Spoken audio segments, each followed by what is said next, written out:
Hello guys, तर स्वागत आहे तुमचं एका जबरदस्त ट्विस्टमध्ये. मित्रांनो, युगंधरने तर आता कमालच केली आहे. खरं तर आता इथे युगंधरने कमालच केली आहे. आनंदीला जे अपेक्षित नव्हतं ते आता मालक साहेबांनी आनंदीसाठी केलेलं आहे. तर मित्रांनो, युगंधरने स्वतः फक्त आनंदीसाठी वटपौर्णिमेची पूजा केलेली आहे. तर हे सगळं कसं काय घडलं हे आपण या व्हिडिओमध्ये जाणून घेणार आहोत. तर व्हिडिओ शेवटपर्यंत नक्की पहा, स्किप न करता पहा, जेणेकरून तुमच्या सगळं काही लक्षात येईल. तर मित्रांनो, आता आनंदीला असं वाटत असतं की मी मालक साहेबांसाठी वटपौर्णिमेची पूजा करावी. तर आता इथे आनंदी जी आहे ती स्वतःचं काम आवरून घेते आणि त्यानंतर आता तिने सगळं काही रेडी केलेलं असतं. पूजेचं ताट वगैरे सगळं काही रेडी केलेलं असतं आणि ती स्वतः देखील रेडी झालेली असते. आनंदी आता वटपौर्णिमेची पूजा करण्यासाठी निघालेली असते. पण वाटेतच हा विद्याधर जो आहे तो तिची वाट अडवतो आणि त्यावेळी तिला त्रास देण्याचा प्रयत्न करतो.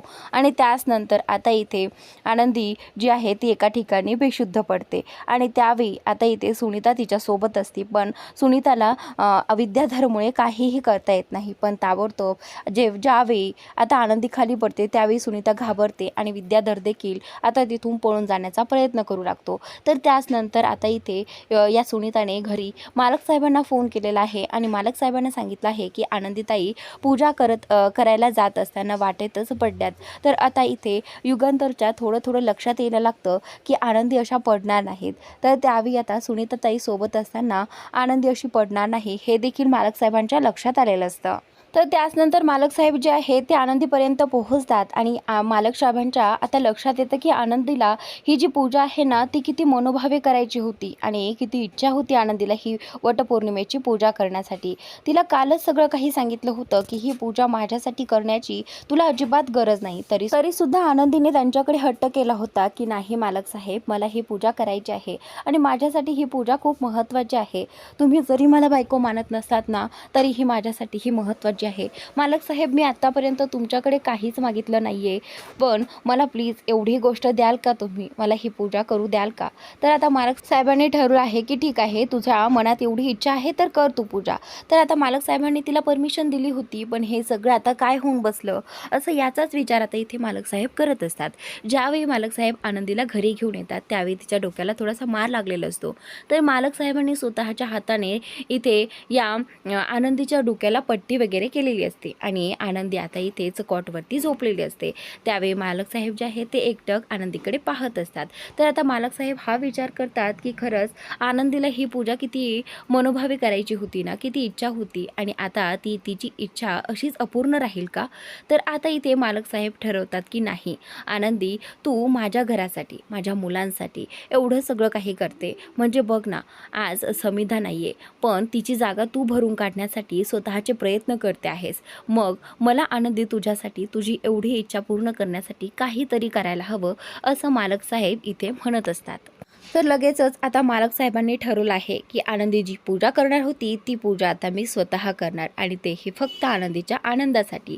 तर त्यानंतर आता आनंदीच्या जे काही ताट तिने बनवलं होतं पूजेचं तेच ताट मालक साहेब घेतात आणि आता पूजा करण्यासाठी निघतात. तर आता इकडे पूजा करण्यासाठी धनश्री आणि बाकी सगळ्या बायका आलेल्या असतात आणि सगळेजण वटवृक्षाची पूजा करत असतात. तर त्यावेळी आता मालक साहेब जे आहेत ते आता गाडीमधून उतरलेले आहेत आणि ज्यावेळी मालक साहेब गाडीमधून उतरतात ना त्यावेळी अक्षरशः सगळ्या बायका मालक साहेबांकडे पाहत असतात आणि धनश्री जी आहे ना ती बोलते की युगंधर भाऊजी तुम्ही इथे, आणि तेही असं ताट हातात घेऊन. तर त्यावेळी आता सगळ्यांना खूप मोठा धक्का बसलेला असतो की युगंधर भाऊजी इथे काय करतात, कारण हा बायकांचा सण आहे ना. तर त्यानंतर माई आणि ही जी काही धनश्री आहे ना त्या दोघीही जणी आश्चर्याने पाहतच असतात. तर त्यावेळी आता इथे युगंधर जो आहे तो बोलतो की काय झालं, हा सण फक्त बायकांचा आहे का? असं नाही आहे. बायको जशी स्वतःच्या नवऱ्याच्या आनंदासाठी हा सण, हा व्रत सगळं काही करते ना, तसंच एका नवऱ्यालाही वाटतं की त्याच्या बायकोसाठी आपण काहीतरी केलं पाहिजे आणि म्हणूनच मी फक्त आनंदीच्या आनंदासाठी हे सगळं व्रत आणि ही सगळी पूजा करणार आहे. तर आता युगंधरने स्वतःच्या हाताने इथे वटपौर्णिमेची पूजा संपूर्ण विधिवत पार पाडलेले आहे. तर सगळ्या बायका त्याच्याकडे आश्चर्याने पाहत असतात. हे सगळं ना फक्त युगंधरने आनंदीसाठी केलेलं असतं, कारण आनंदीची खूप इच्छा होती ना ही पूजा करण्याची. जर ही पूजा मी केली नसती तर आनंदीची इच्छा जी आहे ना ती अधुरी राहिली असती, आणि म्हणूनच युगंधरला ते नको होतं. आणि त्यासाठी फक्त युगंधरने कोणाचाही विचार केला नाही की बायका काय म्हणतील, घरचे काय म्हणतील, या सगळ्याचा कुणाचाच विचार न करता फक्त आनंदीसाठी त्याने ही जी काही आहे पूजा केलेली असते. पण युगंधरच्या मनात काय आहे, तो ही पूजा का करतो आहे हे युगंधरला असं जास्त काही कळत नसतं. फक्त एवढं आनंदीची इच्छा पूर्ण व्हावी, फक्त यासाठीच युगंधरने ही पूजा केलेली असते. तर त्याचनंतर आता जेव्हा सुनीताला कळतंय ना की मालक साहेबांनी ही पूजा फक्त आनंदीताईसाठी केली आहे, तिला एवढा आनंद होतो ना, तर लगेचच ती धावत पळत आता घरी जाते. आणि घरी गेल्यानंतर पाहते की आनंदीताईची अवस्था खूप वाईट झालेली असते. पण आता सुनीताताई म्हणते की ज्यावेळी आनंदीताईला हे कळेल ना की मालक साहेबांनी त्यांच्यासाठी ही पूजा केली आहे तर त्यांना किती आनंद होईल. तर आता सुनीता घरी जाते आणि गेल्याच इकडे आनंदीकडे जाते. आनंदीकडे गेल्यानंतर आता सुनीताने आनंदीला उठवलं आहे आणि आनंदीताई उठा, मला तुम्हाला एक खूप छान गोष्ट सांगायची आहे आणि ते ऐकून ना तुम्हाला प्रचंड आनंद होईल. तर आता इथे आनंदी जी आहे ती बोलते की अहो सुनीताताई, असं झालंय तरी काय.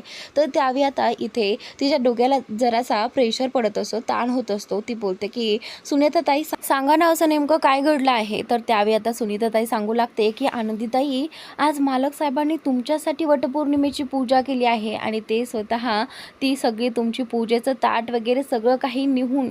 तर त्यावेळी आता इथे आनंदी बोलते की काय सुनीताताई, हे सगळं तुम्ही खरं म्हणताय. तर आता सुनीताताई बोलते की हो.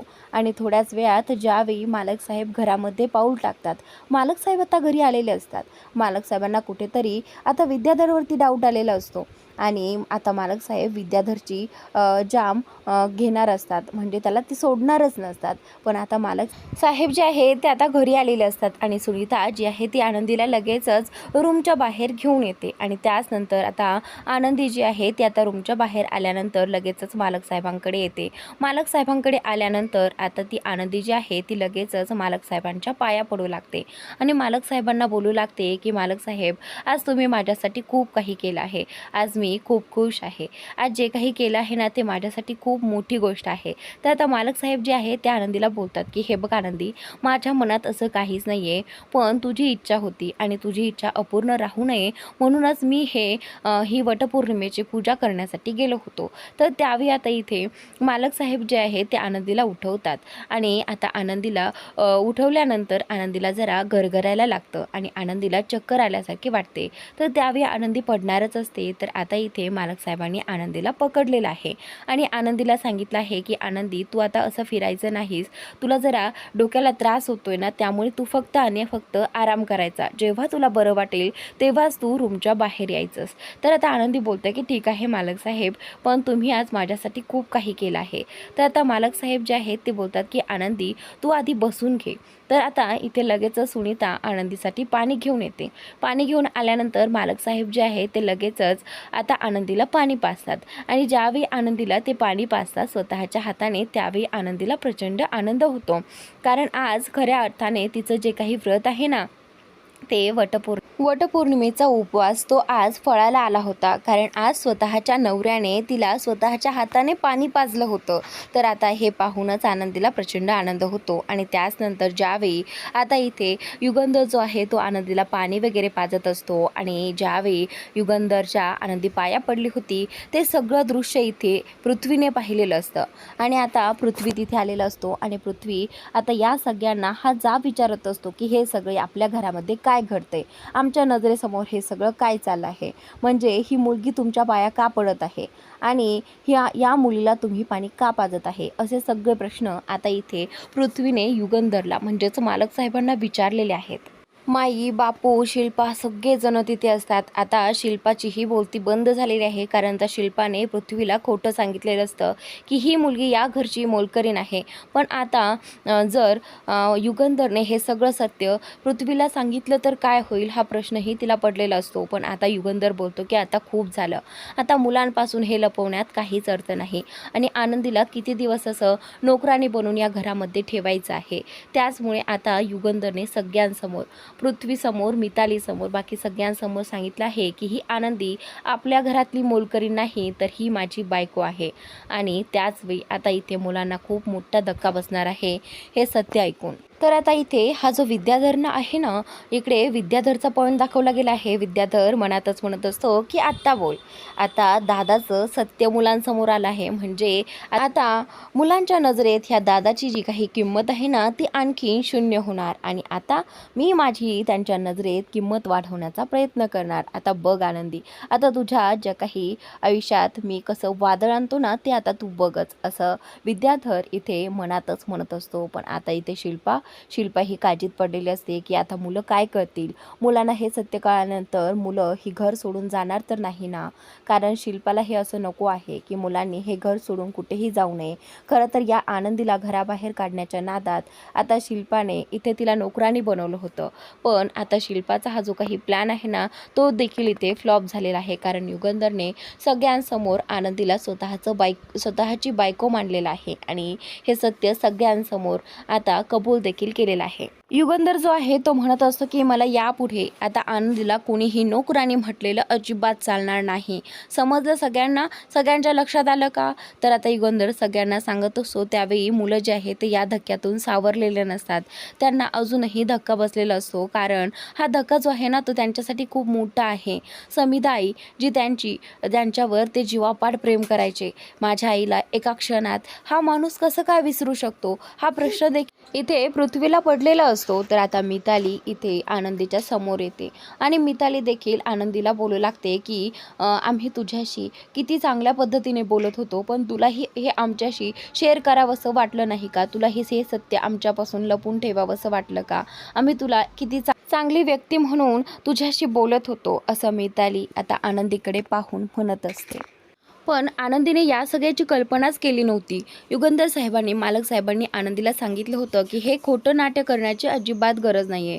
ज्यावेळी हे खोटं मुलांच्या समोर येईल त्यावेळी आपण त्यांच्या नजरेतून आणखीन खाली पडू, असं मालक साहेब आनंदीला बोलले होते. तर आता आनंदीला भीती वाटू लागते की जर मुलांना आता हे सत्य कळालंच आहे तर मुलं खरंच माझ्यापासून लांब जातील आणि मालक साहेबांपासून आणखीनच लांब जातील. खरंच हे असं होईल की हे सगळं बदलून जाईल. तर आता इथे कुठेतरी आनंदीने आधी मुलांची मनं जिंकली होती. मग खरंच पृथ्वी आणि मितालीला आनंदीचा राग येईल का? आणि त्यांच्या आईची जागा आनंदीला ते देऊ शकतील काय? हे पाहणं आता पुढील भागात रंजक ठरणार आहे. त्याआधी आता माई आणि बापूला युगंधरने जे काही केलं आहे ना, मुलांसमोर आनंदीचं सत्य, म्हणजेच आनंदीला बायको म्हणून जे काही स्वीकारलं आहे ना, ते माई आणि बापूंना खूप आवडलेलं आहे. तर मित्रांनो, आजचा भाग इथे संपलेला आहे. पुढील भाग नक्की पहा आणि चॅनलला सबस्क्राईब नक्की करा.